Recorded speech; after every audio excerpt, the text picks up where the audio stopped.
What's up, YouTube? Welcome to this channel. The goal of this channel is to increase your chances of getting a scholarship. So get a pen and a paper, take notes, and remember, the more you learn, the more you increase your chances of getting a scholarship. If you find the content here useful, please subscribe. Thank you. Thank you so much, Miss Betty, for sitting with me for this interview. Thank you for having me. Okay. Please, can you do a little self-introduction? Tell us about yourself. Yes, so my name is Betty. I've been working in Ashinaga Senegal for the past 4 years. So I'm based in Dakar, which is the Francophone representation of Ashinaga's program in Sub-Saharan Africa. I've been previously doing my studies and research on something pretty different than education, but on conflict and minerals in the Great Lakes area. I don't know why it brought me to Senegal and West Africa eventually, but I guess this is life. So yes, and I've been seeing the last 4 cohorts of students going through Ashinaga Senegal, so it's been a really interesting change, and to see Ashinaga growing in the past years has been really enriching for myself. Okay, I am so grateful for what your organization does, and Ashinaga changes lives. I've seen it happen, so thank you all for what you do. Take me through the Ashinaga in Africa exactly. Was there any particular thing that made you all to want to open like a branch in Africa, in different countries? What was the goal? So yeah, Ashinaga, as you may know, has been created in 1963 by its president and founder, who is called Yoshiomi Tamai, and has been supporting orphans in Japan since then. And after the great earthquake in 1995, Ashinaga has been receiving a lot of help and funds from abroad. And I think there's always been this sense of giving back in Ashinaga, which is really important in Japanese culture and philosophy. So at this point, Ashinaga wondered, like, how can we also give back not only in Japan, but give back abroad to the people who actually gave to us. Of course, it's the different people, like the donors and the people in need, but having this idea of like giving back and giving forward. So this question kind of like this, it raised and increased, and then in 2001, that was the first opening of an office abroad for Ashinaga. As you're living in Japan, you may know it was quite special. I don't think at the time a lot of Japanese were looking what's happening maybe abroad, or there was not really this sense of like international studies. So they started opening an office in Uganda, and in 2014, the will to have a program to provide access to higher education was put forward by the president and founder. And this is where the Ugandan office became this representation of the Anglophone and Lusophone Africa, and the Senegalese office was created to represent the Francophone side of Sub-Saharan Africa. Okay. I also realized that with the Ashinaga scholarship, it is a bit different because when they apply, they have to go to some African country, and then they stay there for a while before they apply to the university. Can you please take me through the scholarship process? Yes. It's a really specific process, and that's why we don't call ourselves a scholarship program. We call ourselves a leadership program, which I think makes a big difference. Beyond just the financial support as maybe MEXT or ABE initiative, but just like provides this financial support and a bit of extra support. What Ashinaga does is that when you are selected, after a 3 steps process, but we can go back after, you're coming to either Senegal or either to Uganda, depending on your native language, and you're gonna attend a 1-year preparation year. So this is a time when we prepare scholars to study, live abroad, but also develop their capacity and leadership skills. So this is a year where a lot of things happen. When they arrive, you can imagine there's like 19 scholars from like everywhere in Africa looking at each other being like, who are you? Are you from a country I don't know? And they just see like a lot of different nationalities in the office, like Japanese, Senegalese, English, French. So they're a bit confused. And then so they study. We kind of become a school for this period. So they study from 9 to 5 every day. And we have a school, but what's the nice things about it is like we decide what we want to teach. And what we want to teach it revolves around the curriculum we design, and we are improving every year. That prepares them academically to kind of fill the gap between where they come from and where they're going, because curriculum are different. Like if I've studied math in Cameroon, it's really different than if I'm studying math in France, for example. So we're trying to fill this gap. We're trying to teach them about specificities of the countries they're gonna go to. So really things that might seem obvious when you're living abroad, but like how do I take the metro?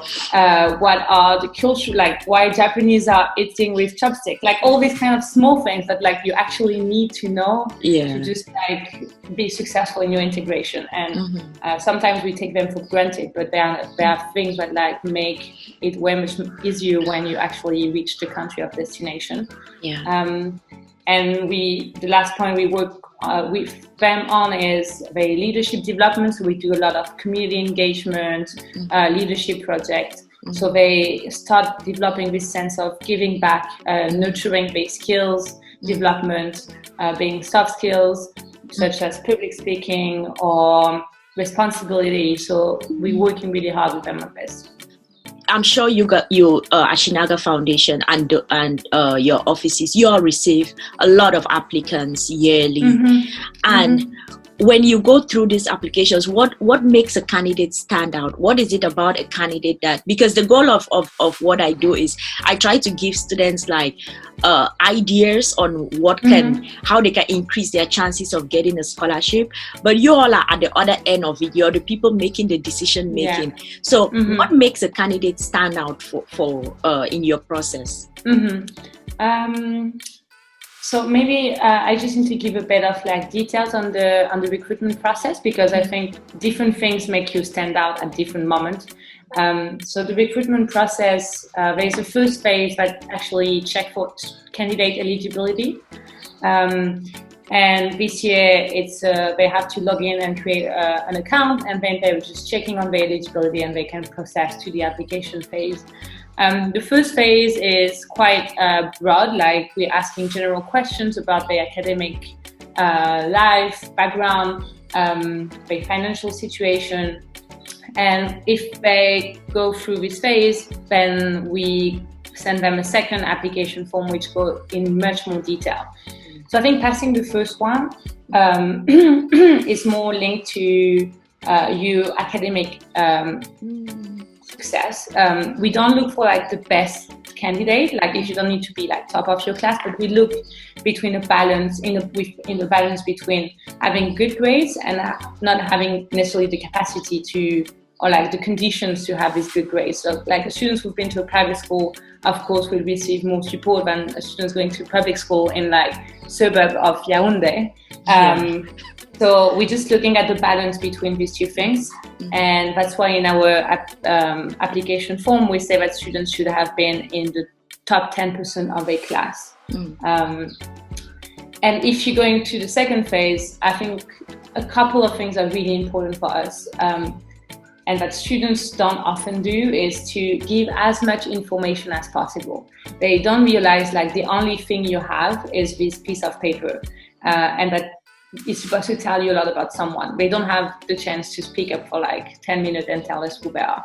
So give as much information as you can and think about like value yourself. I think they often undervalue their activities, their experience. When we talk about initiative, they're like, what? I didn't really take any initiative. I just worked at the market selling fish to help my mother. But this is something for us. This is something really important that shows that you've been resilient. You've been taking initiative and you've been trying to actually make the conditions better. So value themselves and what they've been doing is really important. And I think one last thing is to understand the program. we often have like applications saying like, oh, I want to apply for your school, and we're like, we're not a school.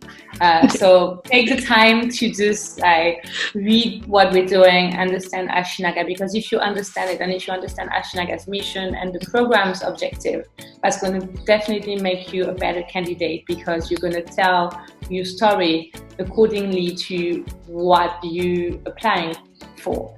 And I think it comes with like normal barriers we understand, but a lot of candidates don't necessarily do this effort to really understand what we're doing, and do not necessarily spend the time to like link their life with the program. So yeah, this is a bit like the 3 things that make, or like advice that I would give. And if at this stage, and if they go through the application process and they go to the interview stage, there we're looking at like 3 different things, but which are linked to what I just said, which is like the knowledge and aptitude, so like the academic background and the plan of studies, and what do they understand. If I want to become an engineer, what is an engineer? If I want to do like robotics, what is robotics? Like, just be aware of and be able to explain. The second thing is the future plan and leadership initiative. So why do I want to study this? How do I want to contribute to my country when I go back? If I talk about agriculture in Burkina Faso, why is agriculture needed in Burkina Faso? And the last thing is challenges they faced in their life, so like obstacles and how they've been resilient. This is the 3 main points, and they are coming through the whole application process. Wow. The foundation has been doing this for it has been in existence for 55 years. So do you change the goals annually, especially in the scholarship? Do you change your goals annually of what you want to do? Do you tweak it, or there is you have a specific goal and you stick to it? So yeah, Ashinaga has been living and I've been created for a really long time. So of course the goals have changed over time, and supporting Japanese students is really different than supporting Sub-Saharan African students going abroad or like studying international. It's like 2 really different type of things we're doing here. So goals have changed, but talking specifically about the programs, yeah, as I was saying, like 4 years ago, it was really different. Like we were only selecting from 6 countries in Francophone Africa, and now we're selecting in 19 countries. So a lot of things have changed, but in terms of who we are looking for and the mission of the program, that remains the same. But still a leadership program that aims to contribute to the development of Sub-Saharan Africa through access to international education. And we want to do that by selecting scholars who are willing to be actors of changes when they finish their studies. If I may ask, is there any general counsel you would give like applicants who are wanting to apply and join as part of this 2021 batch? Yeah, I think one would be to take this application as a way to reflect. I think when you finish your high school, as you say, like you're young, and it's also a transition period. For a lot of these students, the future might not be as bright as they wish it would be. But I think this application is a way to reflect upon yourself, upon what you've achieved, upon your strengths and weaknesses. So even if you're not selected, take it as like a way to kind of like summarize where you are now. And it's going to be helpful for other applications, even if you're not selected for Ashinaga. That will open a door for like applying for other scholarship or for university, because eventually the process of reflection is the same. It's just about questioning who you are and where you want to go. So yeah, and dream big when you do that. I know it might be hard to like have big dream when the only kind of pathway you've seen are really like limited. But Ashinaga gives you the opportunity to really do what you want to do. So think about what you want to do, but also think why you want to do it. And this is what is lacking a lot in the scholars, is like why they want to do things. And we're not looking for the perfect, ideal scholar. As you say, it's a balance between things, and we're supporting through the process. So yes, this is like the overall advice. Reflect upon yourself through this application, and that will make you, I hope, a great candidate, but also help you for other things in your life, even if you're not selected. Yeah, that is so true, because if you're not selected for one scholarship, just that process of sitting back and thinking through and writing, going through the process, that is training in itself. That is a lot of training that you will need eventually for different things. So I think that is so spot on. Thank you so much, Mrs. Betty, for taking the time. Thank you so much for sitting with me. I am very, very grateful. Thank you very much for watching. Was it helpful? If it was, please subscribe and share with one person. Thank you.